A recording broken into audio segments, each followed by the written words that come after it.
안녕하세요. 세상을 보는 창, 세상을 여는 창, 세상을 바꾸는 창, 김창현의 창 시작하겠습니다.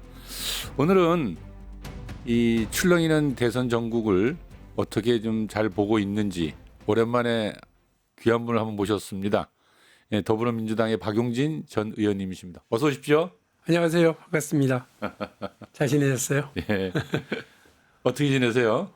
아니 근데 저는 네. 우리 시청자분들은 어떻게 생각하실지 모르겠는데 우리 김창현 그 선배님이 야 노는 입에 연불하자. 뭐 너 요즘 시간도 많지. 이렇게 출연 섭외를 하는 경우는 내가 처음 봤어요, 진짜.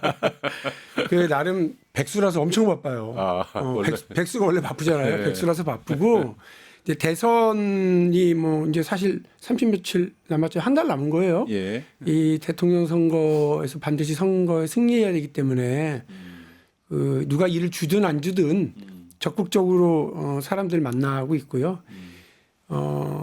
민주당은 좋은데 이재명은 싫다.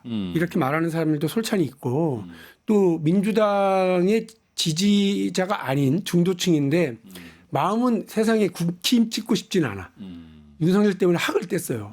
국힘 찍고 싶진 않은데 민주당에서 뭔가 이렇게 좀 핑계거리를 내가 좀 찍을 수 있는 핑계거리를 줬으면 좋겠다라고 생각하는 분들도 솔찬히 많아요. 예. 그런 분들을 설득하고 또 화합시키고 하는 역할을 위해서 동분서주 그리고 동해번쩍 서해번쩍 열심히 하고 계시군요. 동적 서번 이렇게 하고 있습니다. 아니 근데 사실 박용진 하면 고립되는 것을 두려워하지 않는다. 그리고 이것이 내가 옳다 생각하면 어떤 경우에도 그 이야기를 한다. 뭐 이런 뭐 소신을 갖고 살아왔잖아요. 그걸 좋게 말씀하시니까 그렇고 나쁘게 얘기하면 독불장군, 독고다이.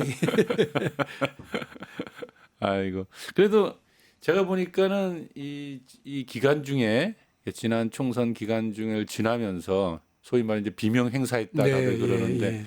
근데 어떻게 이렇게 다시 또 그 의원직을 안 해도 바쁘게 살면서 이번 대선에 임한다고 하니까 참 보기 참 좋습니다. 이게 다 윤석열 때문이에요. 아, 12월 3일 날 밤까지는 예, 그냥 느긋하게 놀았어요. 예, 제 테니스를 좀 배우고 싶어서 테니스를 치고 기타를 좀 제대로 해야지 해서 기타도 치고 이것도 치고 저것도 치고 그러고 있는데 예, 느닷없이 그 계엄을 해서 저뿐만 아니라 다 그러셨겠지만 이거 그냥 내가 그 놀고만 있을 때는 아니겠구나. 그래서 그날 밤에 그냥 바로 국회 앞으로 쫓아갔는데요. 맞아요. 국회 앞에서 그날 밤에 내가 본 것 같아요. 네. 예, 예.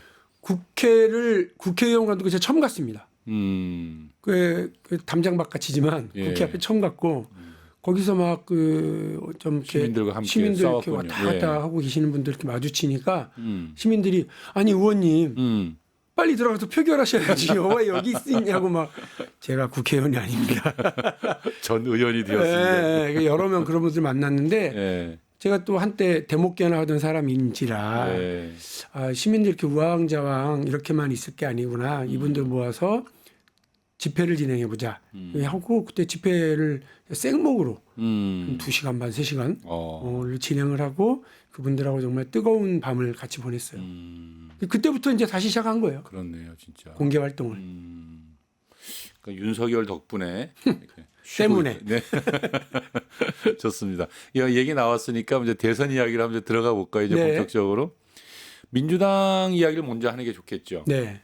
민주당에서는 뭐 누구나 다 예상했듯이 이재명 후보로 결정 났어요. 전 대표가. 그런데 약간 보면서 좀 놀라움을 저는 발견했는데요.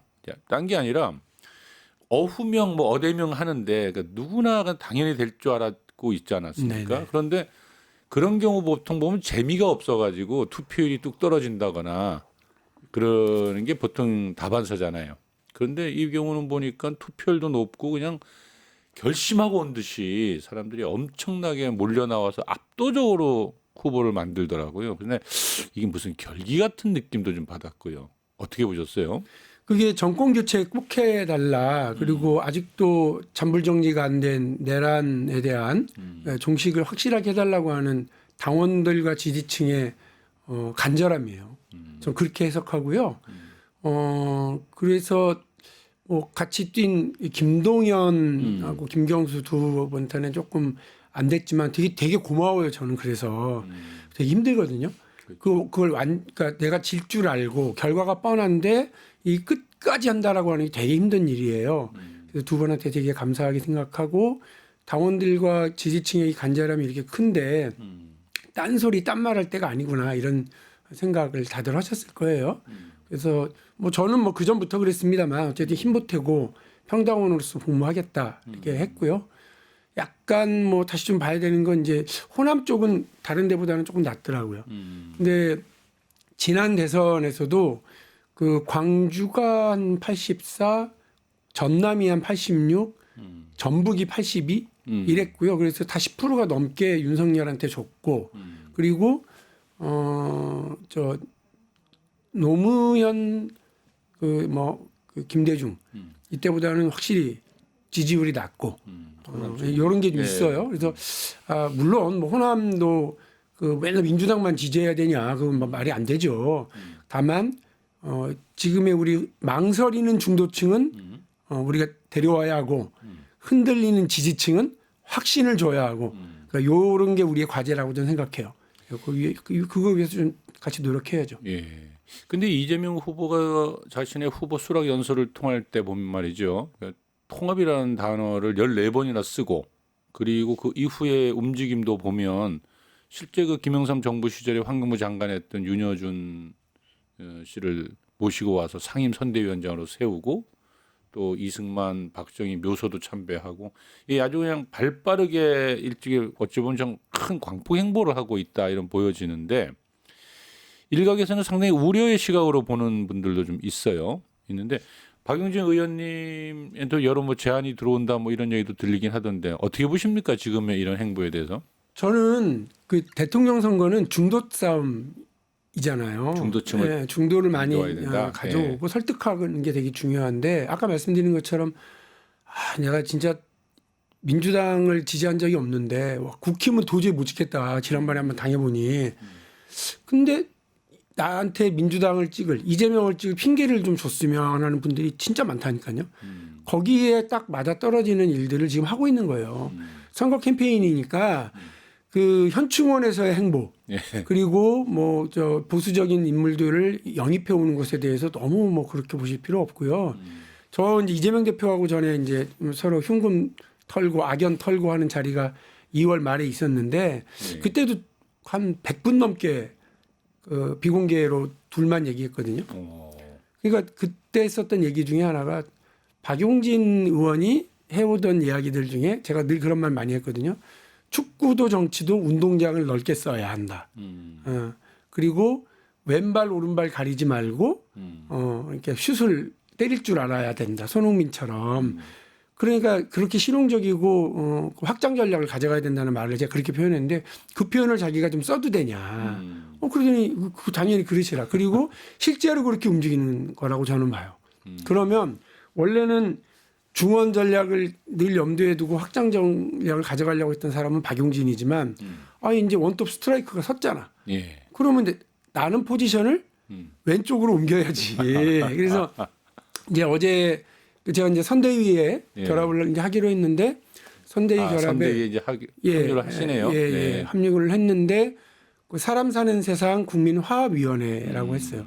그리고 당의 진보적인 색채 그리고 우리 당의 어떤 고정 지지층을 더 탄탄하게 하기 위해서 제가 레프트 윙으로 열심히 뛰고 그렇게 하겠다. 그래서 제가 또 센터링을 기가 막히게 날리니까 원톱 스트라이커인 이재명 후보가 더 멋지게 발리슛을 하든지 다이빙 헤딩슛을 하든지 해서 멋있게 골을 넣었으면 좋겠고 그걸 하는 거죠. 레프트 윙을 맡겠다고 한다면 주로 이 진보적 색채가 있는 쪽을 조직하는 사업을 하겠다 이런 의미로 이해해도 될까요? 너무 짧고요. 그러니까 이제 한 달 정도기 때문에 너무 짧고 사실 이제 대통령 당선되면 그 시간부터 대통령이에요. 그러니까 그렇죠. 인수위도 없고. 민주당에는 지금 노동위원회도 있고 청년위원회도 있고 또 뭐 비정규관련회 특별위원회도 있고 그렇죠. 다 있어요. 그러니까 여기가 다 이미 선대본부야. 그러면 이제 박용진이 해야 될 일은 뭐냐. 그러니까 제가 늘 해보던 얘기 중에 AI와 전태일이라고 하는 표현을 썼어요. 그러니까 대한민국은 박정희가 경부고속도로를 깔아서 대한민국의 산업화를 땡겼고 김대중 정부 시절에 초고속 인터넷 고속도로를 깔아서 대한민국의 정보화 시대를 열었단 말이에요. 네. 근데 그때 박정희가 68년도에 경부고속도로를 깔 때 500억을 썼어요. 그때 정부 예산이 2,400억이에요. 어마어마한 돈을 쓴 거죠. 근데 그때 대한민국에 5분의 1을 써버렸네. 바퀴 달린 차가 만 대도 없었어요. 그러니까 그때 야당은 뭐 김대중 YS가 할 것 없이 다 반대. 그렇죠. 근데 바로 그 30년 뒤에 98년도에 시작한 김대중 정부가 72조 4천억 원의 정부 예산밖에 없는 나라에서 향후 10년 동안 초고속 인터넷 고속도로 망을 까는데 80조를 쓰겠다고 그랬어요. 엄청난 그랜드 플랜이지. 그 저는 AI 시대 열어라 우리 정부가. 그래서 김대중 대통령 수준으로 얘기하면 지금 1년에 650조 정도의 정부 예산이니까 향후 10년 동안 600조, 700조 쏘겠다. AI에다가. AI에 이런 규모가 필요한데 그렇게 얘기하더라고요. 100조 이렇게 얘기하더라고요. 그러니까 뭐 한동훈 난 200조 뭐 이렇게 얘기하던데 모두 다 그러는군요. 이게 지금 뻥은 아니에요. 예. 왜냐하면 미국의 스타게이트가 700조예요. AI 이제 또 주도권 놓치지 않으려고 마윈의 알리바바가 단일 기업으로 70조를 거기다가 투자하겠다고 그랬어요. 자기들은 그만큼 돈이 많이 들어가요. 근데 이제 어쨌든 한국이 정부 차원에서 하게 되면 워낙 기업들이 적용자라고 적응자라는 나라니까 될 거다. 자, 다. 그래서 저는 향후 한 1, 2년 안에 확 바뀔 거다. 이재명 정부가 들어서면. 근데 문제가 하나 있어요. 우리가 비정규직에 대해서 한 10년 전부터 계속 같이 고민하고 그러셨잖아요. 예. 근데 지금은 비정규직도 아니야. 프리랜서, 플랫폼 노동자들. 이런 분들이 어떤 분들이냐면 고용돼서 노동을 제공하는데 노동자로 적용받지가 않아요.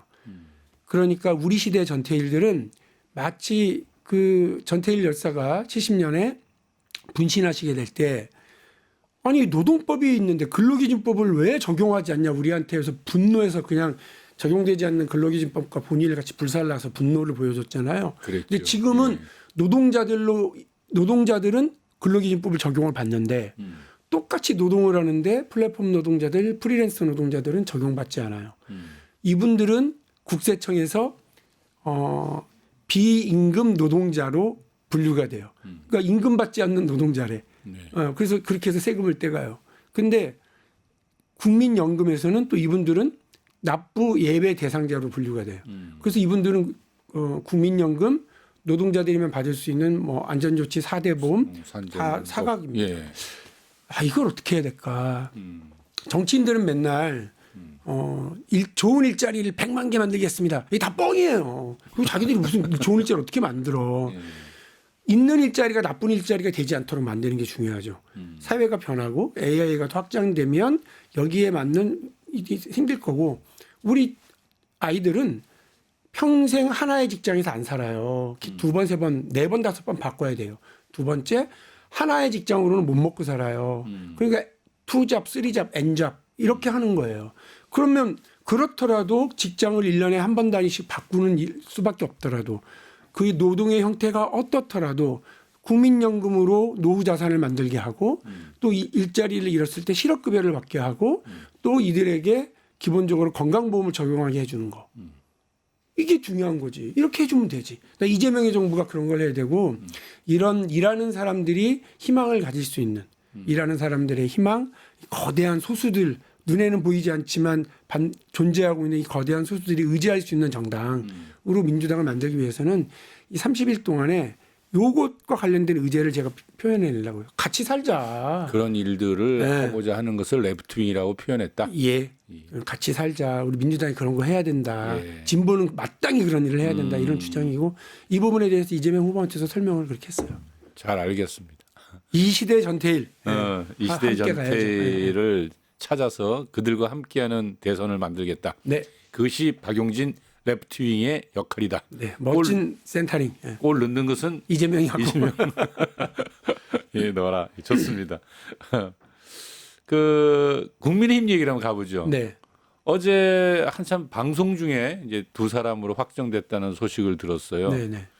한동훈과 김문수 이렇게 들었는데 왜 이렇게 두 사람으로 된 것 같아요? 예상은 했는데 예. 일단 그 아직 정신 못 차린 국민의힘 지지층은 김문수가 윤석열하고 의리를 지키고 보수의 뭘 지킬 것 같으니까 그렇게 아직은 그 사람 올릴 거다. 예. 근데 한 주인가 두 주 전부터 국민의힘 지지층 내에 네. 이 미묘한 변화가 보여요. 그래서 한동훈을 김문수 바로 뒤로 바짝 붙이더라고요. 한동훈을. 보수 지지층에서. 예. 그러니까 김문수가 한 13이면 한 12, 11 요 정도로 붙이더라고요. 야 이거 봐라. 그 한동훈 배신자 프레임으로 막 공격하고 그러는데도 본선 경쟁력을 생각하네. 그렇죠. 전략적 판단을 한다 이거죠. 예.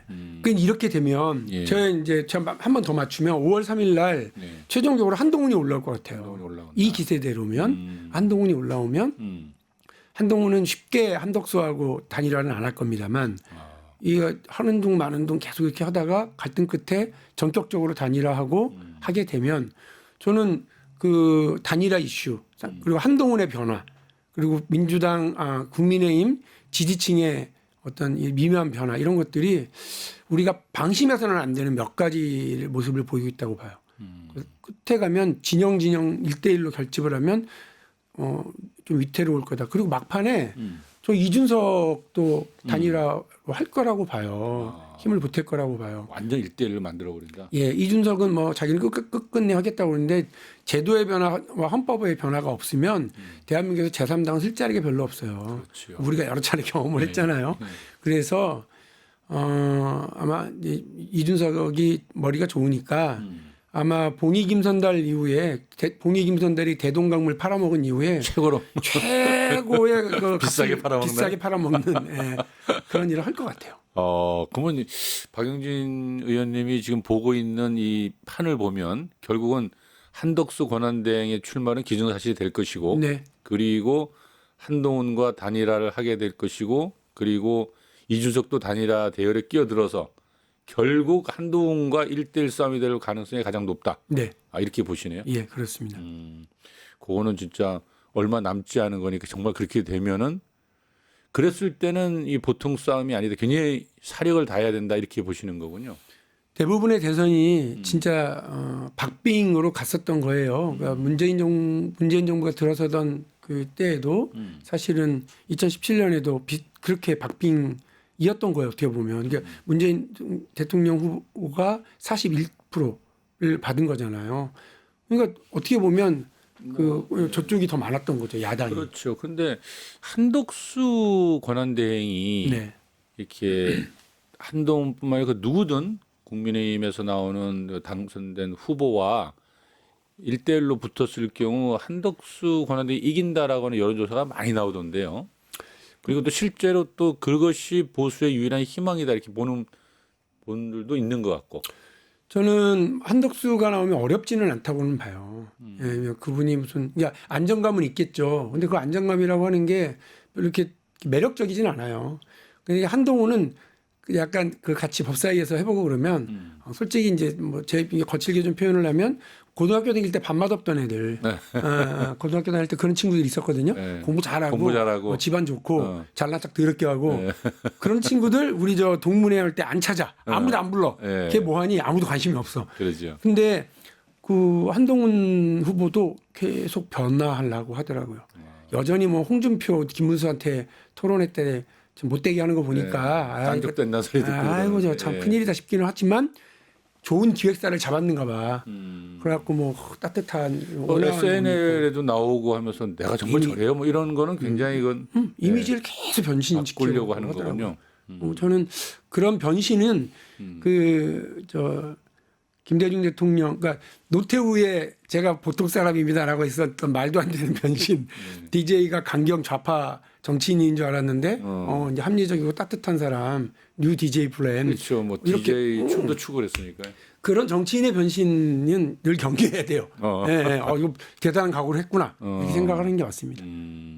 알겠습니다. 그러면 한덕수는 잠시 반짝할지언정 결국은 이제 여러 가지 이 검정 들어가고 점검 들어가고 하면은 이제 어려워지겠군요. 큰 위험 요소는 아닐 거예요. 본선에 봐도. 알겠습니다. 뭐 그건 뭐 그 정도로 하죠. 그러면 어제 말입니다. 근데 대법원이 이재명 후보 공직선거법 위반 사건 선고기일을 5월 1일로 한다 네네. 지정했잖아요. 그 사실은 22일 날 이 전 대표를 이재명 후보를 전원 합의체 회부한 지 아주 불과 9일 만에 결론이 그렇죠. 나오는 거예요. 예, 예.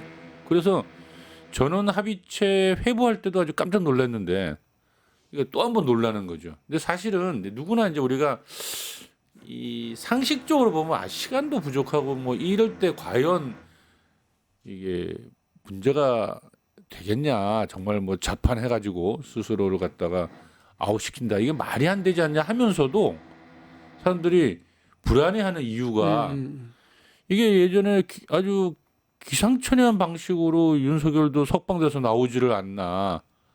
그러니까 사람들의 이제 불안감이 있단 말입니다. 이거 어떻게 봐야 됩니까? 그냥 조희대 대법원장 체제에 자기 약속을 지키려고 그러는 노력이에요. 단순하게 633 빨리빨리 신속하게 해라. 맞거든요. 선거법 재판을 막 너무 오래 끌고 그러면 국민의 신임을 줬었던 4년, 5년 요 기간에 넘어서 버리니까 그래서 임기 다 끝나고 물러나는 사람들도 많았다, 이렇게 문제 제기가 있었잖아요. 네. 그러니까 원래 있었던 규정대로 빨리빨리 하자 라는 걸 하려고 하고요. 두 번째로는 그 사이에 또 논란이 된 게 있어요. 만일에 대통령이 됐다. 그럼 대통령이 됐을 때 불소추 특권이 있는 헌법 84조를 어떻게 볼래? 여기에 대한 해석을 한 적이 없어요. 헌재도 한 적이 없고 대법원도 한 적이 없어요. 이거에 대한 해석을 해야 돼요. 진행 중인 재판에 대해서는 아직까지 해석이 안 되는군요. 그렇죠. 새로운 사건에 대한 소추는 소추는 안 없어도. 하지만 진행 중인 사건도 어떻게 보니까 이제 의견이 쫙 갈려 있거든요. 털어주려고 한다, 이렇게. 털어주려고 하는 것 같아요. 그러니까 그러니까 전원합의체에서 하나의 판례를 만들고 이번에 어떤 뭐 예를 들면 검찰의 상고 기각 그러나 이제 그러고 관련하여 이렇게 본다라고 하는 의견들을 제출해 주려고 그러는 것 같아요. 그렇게 되면 이제 어떤 방침이 쓰고요. 그리고 대법원에서 판례를 이제 만들면 그 동안에 있었던 여러 판례가 이제 전격적으로 바뀌는 거거든요. 그러니까 원래 이런 어떤 선거법에서의 이런 거짓말에 대한 그러니까 위법한 얘기 이런 것들에 대한 엄격한 이런 잣대들이 있었거든요. 근데 지금 어쨌든 방송 중에 혹은 준비되지 않은 상태에서 본인의 그냥 인식을 그냥 표현했는데 그거를 이렇게 불법이다, 잘못되다, 선거법 위반이다, 이렇게 얘기하는 건 아니다라고 지금 2심에서 판결을 했으니까 그걸로 판례를 변경하려도 전원합의체에서 해야 될 거예요. 그러면은 어찌 보면 지금 현재 하고 있는 일 자체가 우리가 걱정하는 것에 반대로 좀 날개를 달고 편안하게 선거를 칠 수 있게 해준다, 이렇게 봐도 무방하겠네요. 저는 그렇게 생각합니다. 별일 없을 거라고 그냥 웃긴 게 이제 국민의힘에 막 김칫국을 막 마시더라고. 그런 것 같더라고요. 대법원의 현명한 좀 그러는데 이제 그런 결론이 나오면 또 뭐라고 얘기하는 거 들어봐야죠. 지난번 헌재 때도 5대 3위로 기각된다고 얼마나 많이 얘기했어요. 설레발을 그냥 그렇게 했더니 그분들의 정보 취합 능력과 상황 판단 능력이 얼마나 비참한 수준인지를 알 수 있죠. 알겠습니다. 이 대선 과정에서 어찌 보면 이제 윤석열과 김건희에 대한 이제 그 관심이 좀 많이 떨어지긴 했는데요. 그래도 끊임없이 그 관심을 유지시켜주는 사건들이 자꾸 발생하고 있는데 그 중에서 이 건진법사와 관봉돈 그리고 목걸이, 이거는 여전히 지금 이 추이를 지켜봐야 될 것 같고, 또 이 김건희가 갖고 있는 각종 범죄 행위들을 그동안 쭉 해왔는데 주가 조작부터 시작을 해서 그 집안 전체가 좀 그런 이제 범죄 마피아 같은 분위기도 있고요. 근데 이런 일들이 현재 진행형이잖아요. 명태균 건도 그렇고. 요거는 대선하고 상관없이 계속 진행되겠죠. 그럼요. 그리고 이게 이제 무슨 큰 권력의 어떤 권력형 비리 이렇게 말할 붙이기도 좀 창피한 그냥 추잡한 사건이잖아요. 추잡 사건. 추잡하죠. 그러니까 그냥 경찰에서 수사하고 검찰에서 기소하고 이렇게 가도 돼요. 저는 윤석열과 이미 보수 유권자들도 지금 변하고 있다고 그랬잖아요.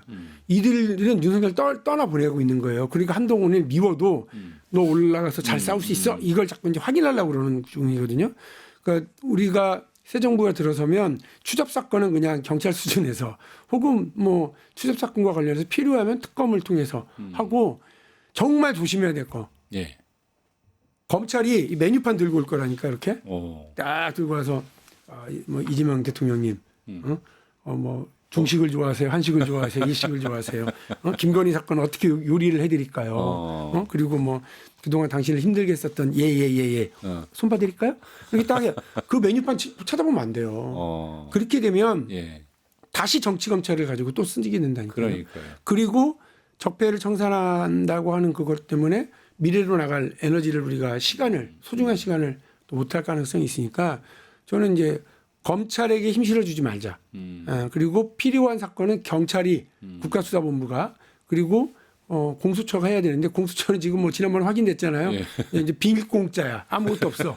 못해. 그런데 그게 왜 그러냐면 윤석열 정부가 힘을 안 줘서 그런가요? 아무런 힘을 뒷받침을 안 해줬다고요. 우리 문재인 정부에서 시작했다는 이유로.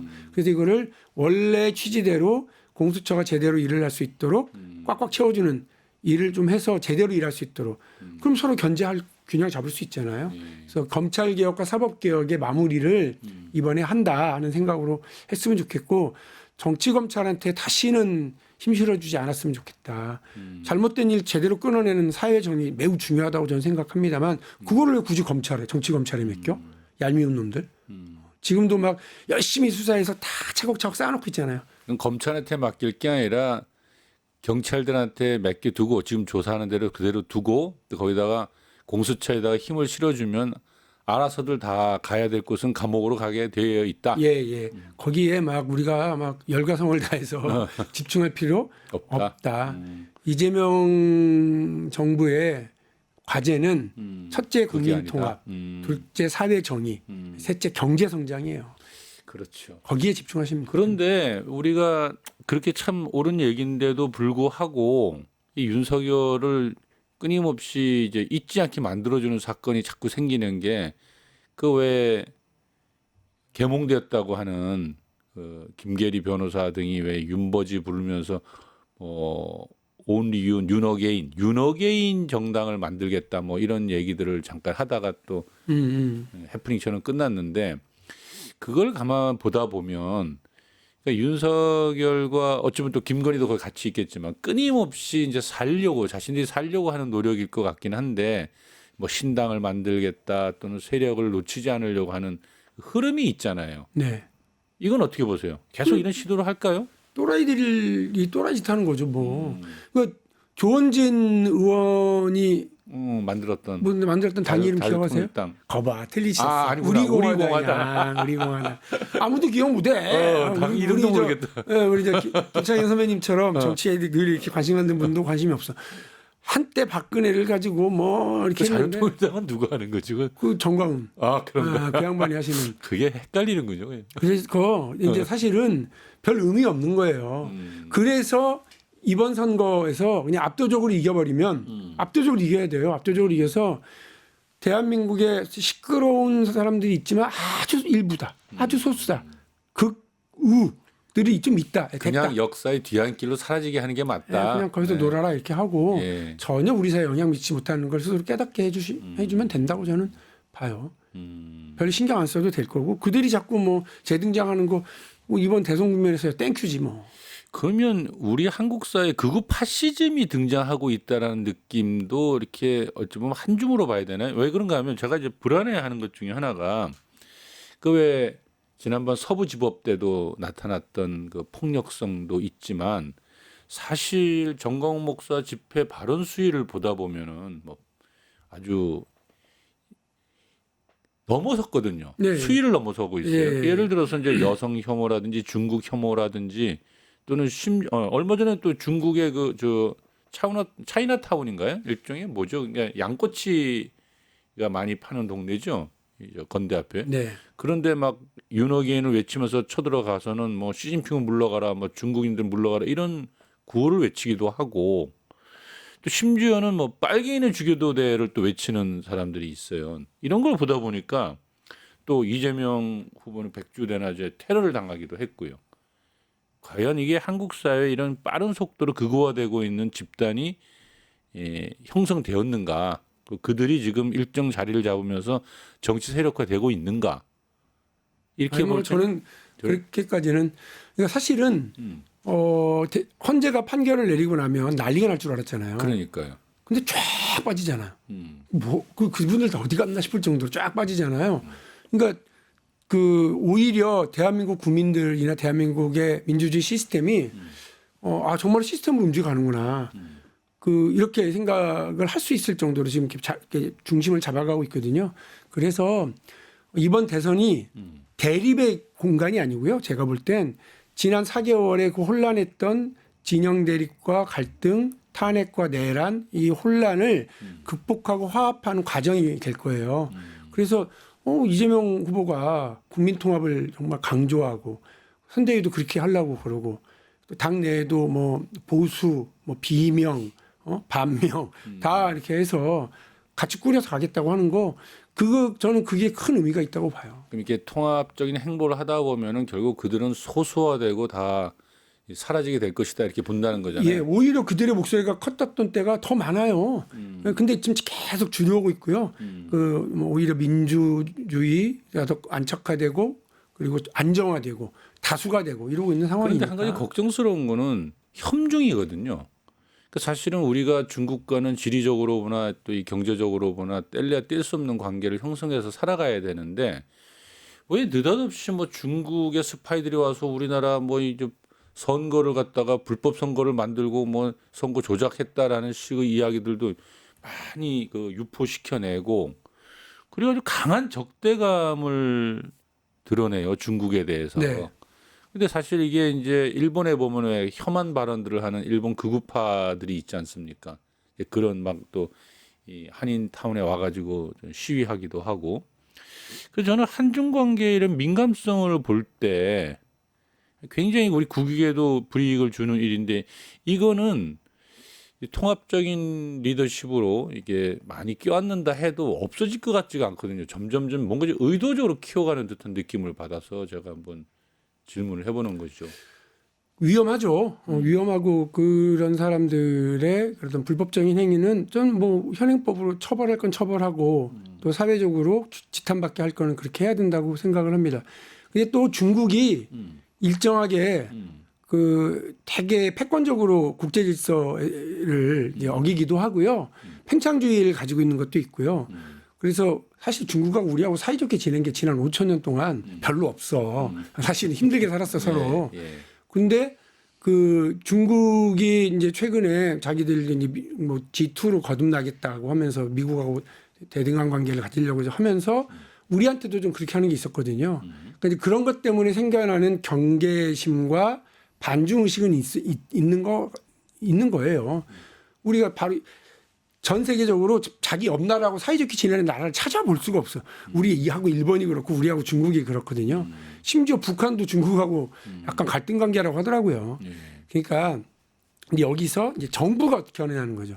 민간에서 그런다 하더라도 정부에서는 말씀하신 것처럼 경제적 실리, 외교적 실리 이런 거 잘 찾아나갈 수 있는 균형 외교를 잘 해나갈 수 있도록 그리고 뭐 운동장을 넓게 쓰는 외교 할 수 있도록 뒷받침해줘야죠. 우리 국민들이. 네, 운동장을 넓게 쓰자는 표현을 참 많이 쓰시는데 축구를 좋아하세요 많이? 좋아할 뿐만 아니라 엄청 잘합니다. 아침에 조기 축구 하세요? 하다가 다리 부러진 적도 있고 지금은 안 해요. 네. 알겠습니다. 다시 돌아오겠습니다. 그 국제적인 이야기가 나온 김에 국제적인 문제에 대해서 하나만 묻고 다시 또 국내로 돌아와 볼까요? 며칠 전에 러시아의 쇼이구 국가안보회의 서기가요. 러시아 국영 타스통신과에 대담해서 이런 얘기를 했어요. 뭐라고 얘기했냐면 지금 아시아 태평양 지역이 심각하게 군사화되어 가고 있고 그리고 대만 주변 상황이 의도적으로 악화되고 있고 한반도에서의 도발적인 행동이 끊임없이 이루어지고 있다라는 발언을 하면서 뭘 경고했냐면 아시아판 나토 창설을 위한 지금 과정이다. 이건 이제 미국의 의도가 있다 이런 뜻이겠죠. 그래서 여기에 대해서는 우리가 이제 아시아판 나토가 의미하는 게 뭐고 앞으로 우리는 여기에 대해서 어떻게 대응하는 게 옳은가에 대한 좀 견해도 갑자기 물어봅니다. 제가 대통령 해보겠다고 경선에도 나가고 했던 사람이라서 네. 외교와 안보 관련해서도 사실 관심이 많고요. 그 실제로 저 나토 사령부에도 갔다 온 적이 있어요. 미국 정부가 초청해서 대한민국 국회의원들 이렇게 갈 때 갔는데 왜 나를 데려갈까 하면서 이제 좀 유심히 봤거든요. 그때 이제 미국은 이제 윤석열 정부가 들어서니까 그 윤석열 정부가 했었던 핵무장 이걸 어떻게 견제하고 자제시킬까 고민하면서 데려가는 핑계는 나토식 핵 공유 시스템을 잘 알려주겠다라고 하면서 그걸 브리핑해주겠다고 데려갔는데 가서 보니까 미국 측의 미국 나토의 그 뜻은 한국 정부가 이 나토와의 파트너십 관계를 조금 더 격상시키길 바라는 것이 있고 첫 번째로 두 번째로는 아시아판 나토 해보고 싶은 거예요. 그러니까. 근데 이 아시아판 나토란 뭐냐? 그 일본이 계속해서 제기를 해봤습니다. 일본은 어쨌든 제국주의를 해봤던 나라잖아요. 우리를 둘러싼 나라들은 다 국제관계에서 상당히 민감한 게 중국, 일본, 러시아, 미국이 다 제국주의를 운영했던 경험이 있는 나라라서 정치는 그러니까 외교는 정치의 연장이에요. 그래 되게 민감하게 보는데 그 이른바 아시아 태평양 안보 전략을 인도 태평양 안보 전략으로 전환하자고 얘기한 게 아베가 먼저 주창하고 미국이 이걸 받아들여서 확장 전략으로 가고 있는 거고요. 그러면서 자기들 인도에서부터 일본까지 일본이 한 축이다 이렇게 이제 얘기하는 거죠. 아시아판 나토의 핵심도 역시 미국이 불감청 감히 하자고는 말 못하겠는데 그렇죠. 고소원 해주면 고마운 이런 얘기를 누가 하느냐 이시바 현 총리가 해요. 오래됐어요. 이 양반이 그 국방성 장관을 계속 해왔던 사람이라서 총리 대신 했던 사람이라서 계속 이 얘기 해왔거든요. 미국이 처음에 짐짓 모르는 척, 야 숙제가 너무 많아 그거 하려면 이러면서도 네가 한번 해봐 그런 분위기예요. 그래서 제가 그걸 나토를 갔다 오면서 그걸 느껴서 국내에서도 그 문제에 대한 얘기를 하고 그랬는데 사실 별로 관심이 없어 대한민국 정치권은. 근데 자칫 잘못하면 지금은 어려워요. 근데 10년 동안 계속 이 이야기를 하면서 묶어가면 미국은 한국하고 군사훈련 따로 하고 일본하고 따로 하고 한미일 안보동맹 하려고 그러면 한국에서도 반대하고 일본도 뭐 싫어하고 그러고 또 이제 필리핀하고 따로 군사훈련하고 오스트레일리아랑 또 따로 하고 뉴질랜드랑 대만하고 함께하고 이게 너무 피곤한 거예요. 이걸 통으로 하나로 묶는 겁니다. 네, 너무너무 하고 싶어요. 할 거예요. 근데 쿼드 아시잖아요. 쿼드 안보 시스템이 있고요. 또 파이브 아이즈라고 하는 정보 시스템도 따로 있어요. 각각 멤버들이 조금씩 다른데 통으로 묶어서 아시아판 나토를 하게 되면 얼마나 좋아. 자기들로서는 한 큐에 다 해결할 수 있는데 일본에서 지금 꾸준히 그 얘기를 해주고 있으니까 향후 한 10년 정도의 과제를 가지고 이걸 하려고 그런다. 그러면 우리는 어떻게 해야 돼요? 지금 진보 진영, 민주당 한반도의 평화, 균형 외교 이렇게만 얘기하고 있으면 얘들의 인식 전략이 너무 다르기 때문에 자칫 미일 군사 안보 전략의 하위 파트너, 지네가 결정하고 행동대장은 우리가 하고 피는 우리가 보고 문제와 격돌은 한반도에서 벌어지게 될 수도 있다니까요. 그러니까 이거를 회피하기 위해서 지금은 우리가 맨날 그러잖아요. 야, 일본 쟤네 속빈 강정이야. 자위대 저거 해봐야 우리랑 게임 붙으면 일주일 안에 우리가 이겨. 이렇게 얘기를 하지만 미국으로서는 계속해서 일본 정부가 얘기하는 자위대의 군대화 그리고 해외 파병 가능화. 그래서 자기들은 재무장 하겠다고 하는 거잖아요. 헌법도 바꿔서. 근데 미국이 아직은 흔쾌하게 안 해주거든요. 아시아판 나토를 할 테니 이거 좀 풀어줘라 그러면 그냥 하루아침에 군사대국으로 확 갈 거거든요.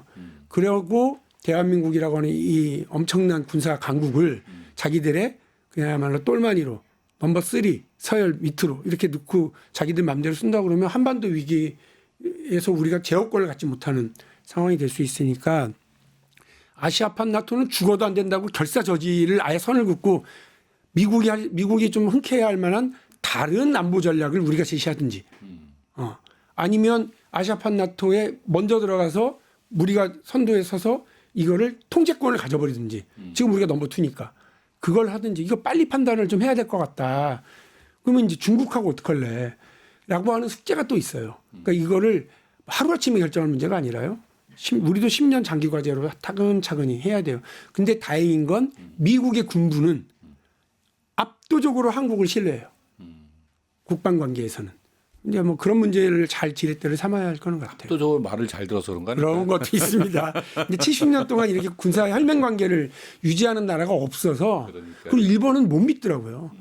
실제로 국방력도 별거 없지만 어쨌든 자기들의 아버지 할아버지가 총 들고 싸우던 상대 아니에요. 근데 아무튼 간에 아무리 그래도 한미일 군사 동맹 체계가 형성되어지고 그것이 강력한 아시아 나토의 핵심 부대가 된다면 그 외에 이제 뭐 호주나 아까 말한 대로 뉴질랜드나 필리핀이나 다 들어온다는 개념이 생겨났을 때는 그건 누가 뭐래도 대중국과 견제죠. 싸우겠다는 의지로 보일 것 같거든요. 저 유럽의 나토가 이제 러시아와의 적대 전선이 쳐져 있듯이.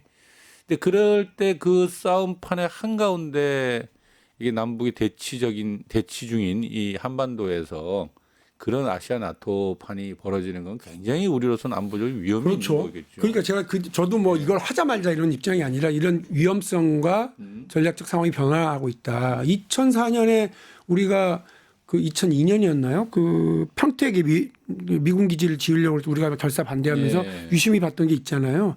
그러니까 미국의 스트라이커 부대들 24시간 내 어디든 지구 어디든 도착해서 그러니까 전투를 할 수 있는 그걸 만들고 주둔 전략을 변경 폐지 축소하기 시작했잖아요. 그렇죠. 미국은 상당히 중국을 견제하기 위해서 오래된 전략을 가지고 움직이고 있거든요. 그렇죠.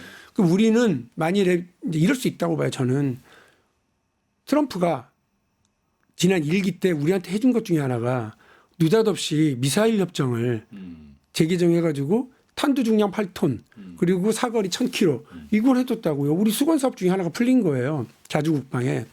근데 또 하나가 뭐냐면 북한에 대해서 트럼프가 전향적으로 하겠다고 계속 그러잖아요. 우리도 그러면 주고받고 해야죠. 그러니까 너희가 원하는 거 하나 해줄 테니까 우리는 남북 관계가 제대로 안 풀리면 우리는 정말 이게 힘들어 죽겠어. 그러니까 남북 관계 풀릴 수 있게 네가 미국 북미 관계를 좀 전향적으로 하고 우리도 좀 할 수 있게 하고 야 근데 북한이 중국하고 편먹지 않게 하려면 이렇게 끌어들이는 게 훨씬 좋지 않아? 이렇게 하는 걸 제안해서 그 관계들을 만들어 나가는 거. 중국이 그때 엄청 놀랬다는 거 아니에요.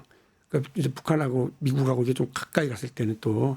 그러니까 우리는 우리대로 우리가 살 길, 한반도의 평화, 한반도의 안정, 그리고 점진적 통일 방향 이런 것들을 하기 위한 전략을 잘 세우고 그것이 아시아판 나토가 됐든 미국과의 관세 전략이 됐든 뭐가 됐든 쟤네가 가져오는 의제를 가지고만 얘기하지 말고 우리가 하고 싶은 것들을 가지고서 얘기를 해야죠.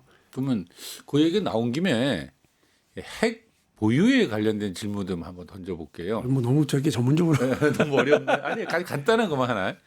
왜냐하면 지금 보니까 이 국민의힘 후보들이 자꾸 핵을 갖자, 독자적인 핵을 갖자라는 주장을 한단 말이에요. 그런데 실제로 이재명 후보는 뭐라고 얘기했냐면 핵무장을 하는 것은 한미 동맹을 훼손하고 또 이 가혹한 경제 제재를 받을 각오를 해야 되는 문제다. 이건 불가능한 일이다라는 발언을 했어요. 근데 분명히 대선 한가운데 이제 국민의힘 후보가 정해지면 이 핵 보유 문제는 되겠죠. 이야기가 될 것 같은데 뭐 나토식으로 핵 공유하자는 등 전술핵 재배치하자는 여러 가지 얘기들을 막 하던데 그건 뭐 다 빼고 핵 보유 문제는 어떻게 하는 게 좋습니까? 아주 간단하게만 정리한다면. 저는 뭐 핵 문제와 관련해서 보수가 됐든 또 혹은 진보 정당에서 일부도 그거에 대해서 열어놓고 고민해야 된다고 얘기하는 이유는 북의 핵 보유 핵 능력이 진짜 고도화되어 있기 때문에 그래요. 고도화됐죠. 핵 보유국이라고 봐야죠. 우리하고 적대적이니까 우리가 쓸지도 모른다고 겁먹고 그러는 거 아니에요? 근데 우리를 둘러싼 나라들 미국, 러시아, 중국 다 핵 보유국이에요. 이들이 우리한테 쓸 거라고 생각 안 하잖아요. 안 하죠. 네, 그만큼 서로 소통하고 관계를 맺으니까. 그러니까 남북 관계를 그냥 뭐 통일의 대상이 아니더라도 그 우리하고 사이 좋은 이웃 관계로 정상적인 서로 이런 대화 관계를 외교 관계만 맺어도 사실은 아무도 거기에 대해서 걱정을 안 할 거라는 게 첫 번째예요. 평화가 핵 문제를 풀어내는 첫 번째 방법이다. 두 번째는 남북 간에 그러니까 평화적인 관계를 만드는 게 핵 문제를 푸는 네, 첫 예, 번째 예. 축경이다. 그리고 막 북이 뭐 이거 핵 한 방이면 날아갈 것들이 왜 깝쳐 이렇게 이제 할 때 기분 나쁘잖아. 예. 자존심 상하잖아. 우리 국민들 겁도 나고. 그러면 사실은 핵무기 떠들 게 아니고요. 예. 핵무기 떠들 게 아니고 핵 능력을 우리도 고도화시킬 필요는 있잖아요. 그럼 이제 아까 미사일 협정 얘기했던 것처럼 한미 원자력 협정을 개정해야 돼요. 그래서 미국에게 우리가 핵무장을 하려고 그러는 게 아니고 야 일본 정도는 우리가 재처리 능력을 가져야지. 그 일본한테는 재처리 능력을 갖게 하고 우리는 왜 안 믿어? 그러니까 과거에 한국 정부가 우리 핵무장할 거야 자꾸 이랬으니까 거기에 대한 브레이크를 많이 밟아놓은 거고 최근에 민간 국가로 분류한 것도 정부 내에서 여권에서 그런 얘기가 나오니까 그러는 거거든요. 그러니까 멍청한 전략 쓰지 말고 이렇게 평화로운 이용을 위한 원자력 협정을 재개정하고자 하는 이런 노력들을 좀 하고 그래서 우리도 한 달이면 핵무장할 수 있는 정도의 이걸 만들어 놓고 북이 뭐 다 우리 국민들 자존심 긁게 하고 그러면 까불지 마 이렇게 할 수 있는 정도만 해놓으면 되는 거 아니냐 그런 알겠습니다. 생각입니다. 예.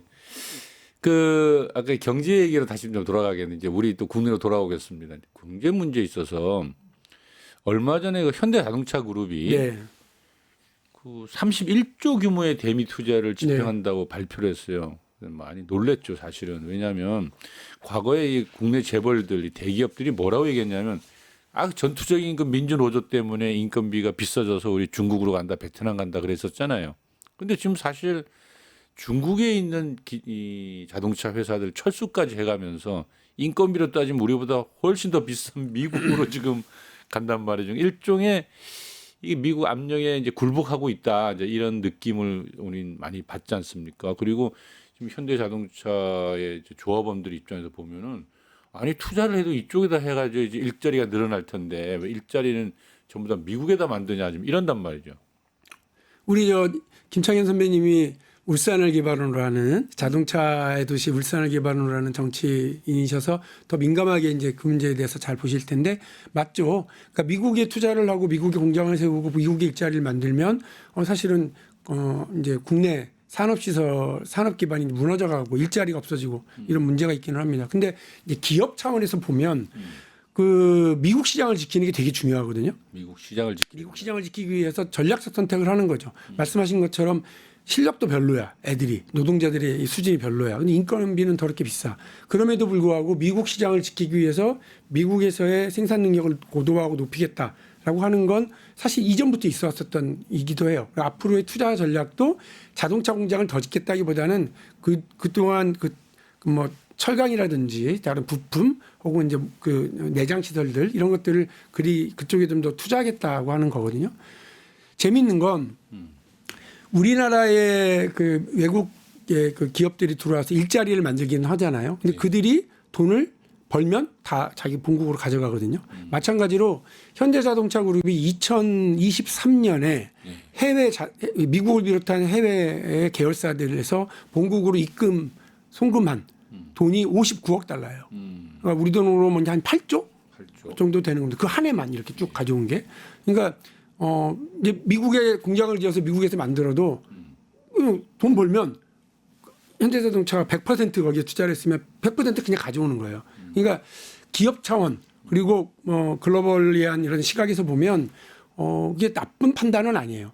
다만 말씀하신 것처럼 국내 경제 시각에서 보면 고용 일자리 그다음에 산업 기반의 문제가 이제 있으니까 우리 정부도 미국에 투자하는 것만큼 여기에 뭔가 새로운 어떤 이점, 투자의 필요성 이런 것들을 좀 만들어줘야죠. 그런 분위기를 조성해야 되고 그래서 사실은 현대자동차가 해외로 많이 나갔다가 또 국내에서 그런 노력들을 이렇게 리쇼어링 하기도 하고 새로운 공장을 짓기도 하고 현대자동차 전기차 그 공장은 새로 이렇게 뭐 짓는데 뭐 울산시장 내가 되게 열심히 했다 어쨌다 이렇게 하고 했잖아요. 네. 그래서 생산 기지를 새로 만들고 그게 한 27년 만에 국내 투자했던 거 아닌가요? 그러니까 그런 그 어떤 더 편리함과 이익, 세제, 금융 차원에서 지원, 그다음에 고용과 관련해서 어떤 지원 이런 것들을 적극적으로 하는 산업 전략이 필요하고요. 재편하고 있는 국제 관계와 또 산업 생태계를 잘 보고 거기에 맞게 산업 전략을 좀 재편하는 하고 주도해 나가는 새로운 정부의 노하우 그런 이제 지혜로운 태도가 필요해요. 이런 말씀을 드리는 게 지금 한국 경제가 굉장히 어려워요. 어렵잖아요. 네. 그리고 이 중소기업들이 전부 다 무너져 내리고 이 부채 문제, 이자 문제가 이제 보통 일이 아니고 또 가계 부채 때문에 또 영끌에서 샀던 아파트들도 이제 다들 문제가 되고 한국 경제가 제가 보니까 피해갈 수 없을 정도로 이 모순이 폭발하고 있는 위기가 몰려오고 있다라는 느낌을 줘서 이게 소위 말하는 이제 이재명 정부가 들어선다 해도 엄청나게 힘들죠. 상황에 맞부닥치게 될 거다 싶어서 드리는 말씀이죠. 맞아요. 그 말씀이 맞고 이재명 정부가 들어서면 정말 그 다음 날부터 정말 이 외교, 안보, 경제에 정말 심각한 문제일 테고 또 내부에서는 윤석열 처단하고 내란 추종 세력들 빨리 척결하는데 또 나서지 않냐 막 이렇게 할 텐데 정신이 하나도 없다는 거 아니에요. 그러니까요. 그래서 집권을 한 세력도 근데 이 둘러싼 이 과정을 풀어나가는데 그 정치적 신뢰를 가지고 지금 잠깐 힘들지만 요게 이렇게 되면 내일은 괜찮을 거야라고 하는 그 신뢰를 주는 게 되게 중요한 문제거든요. 그리고 사회적 합의를 좀 만들어내는 과정이 중요하고 제가 아까 말씀드렸던 새로운 산업 재편 전략이 필요하다. 그거 다 갈등 문제예요. 갈등을 어떻게 조정하고 합의해 나갈 거냐가 핵심이라서 정치적 신뢰, 압도적 승리 되게 중요한 전제입니다. 저는 아무튼 그런 좀 바람은 있습니다. 뭐가 있냐면 그러니까 정부가 그동안 이제 재벌의 국내 투자를 늘리자고 법인세도 깎아주고 또 노동조합 자제도 요구하고 기업하기 좋은 환경 만들어주기 위해서 노력하고 이런 걸 오랫동안 했잖아요. 그러니까 사실 우리나라 소위 재벌로 불리는 대기업들이 그런 많은 노동자나 국민의 희생을 바탕으로 성장한 것도 사실이고 그래서 지금이야말로 이렇게 경제가 어려울 때, 그 아까 말한 대로 이제 산업 전략이 필요한 이 시기에 조정도 해야 되는 시기에 좀 지방에다 투자도 좀 하고 뭐 이렇게 전체 살 수 있도록 했으면 좋겠다 뭐 이런 바람이 좀 있어서 하는 얘기죠. 네, 맞는 말씀입니다. 그런 거를 잘 풀어나갈 수 있도록 저도 힘도 보태고 지혜도 보태고 하겠습니다. 나중에 정권이 잘 되면은 갖고 계신 그 경륜을 잘 활용해서 박용진 의원님도 그 새로운 정부가 경제 살려내고 민생을 도와주는데 큰 역할을 좀 하기를 바랍니다. 미력이라도 보태야죠. 뭐 이 선거 승리하고. 예. 왜냐하면 이제 마지막 좀 질문을 좀 하려고 하면서 던지는 말씀인데 사실 박 의원님은 이제 의원직을 제가 볼 때 잃었다고 봐요. 그러니까 뭐 저는 항상 박용진 의원은 의원직을 잃었다. 왜냐하면 누구나 봐도 정말 지역구 기반도 탄탄하고 득표력도 상당히 있고 또 명석하고 다 좋은데 이 좀 상당한 미래가 보이는 분이죠. 더구나 또 학생운동과 진보정당 운동을 하면서 이 관점 자체도 기득권에 물들은 관점이 아니고 또 유쾌하고 단호하고 다 좋잖아요. 다 좋죠.